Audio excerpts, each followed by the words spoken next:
xibaar yu wér te wóor ca tàng-tàng ba abonnez-vous pour ngeen di mën di jot suñuy vidéo.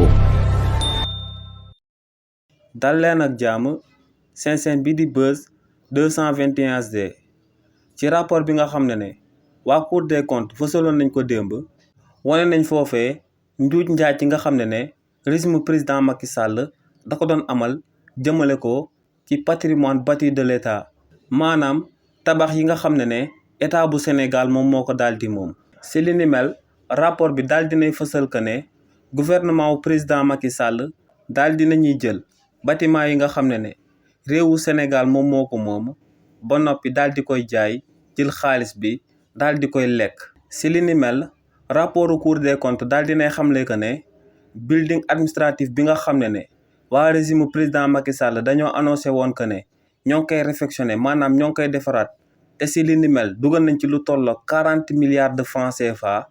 rapport bi ne en réalité régime président Macky Sall dañoo jël building administratif daal di koy jaay ci xaalis bu takkoo takku.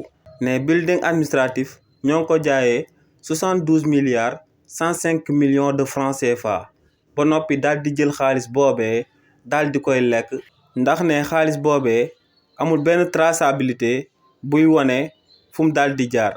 waaye tamit rapport bi ne waa régime président Macky Sall yamuñ si li ni mel kese ndax ne dañoo daal di wéyal daal di jaay ancien palais de la justice si lu tolloog 59 milliards 269 millions de francs CFA.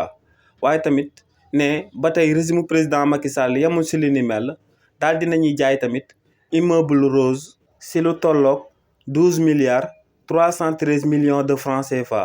donc rapport bi ne régime président Macky Sall ay sàcc yu métti lañ daan amal jëmale ko ci patrimoine bâti de l'État maanaam tabax yi nga xam ne réewu Sénégal moom moo ko daal di moom.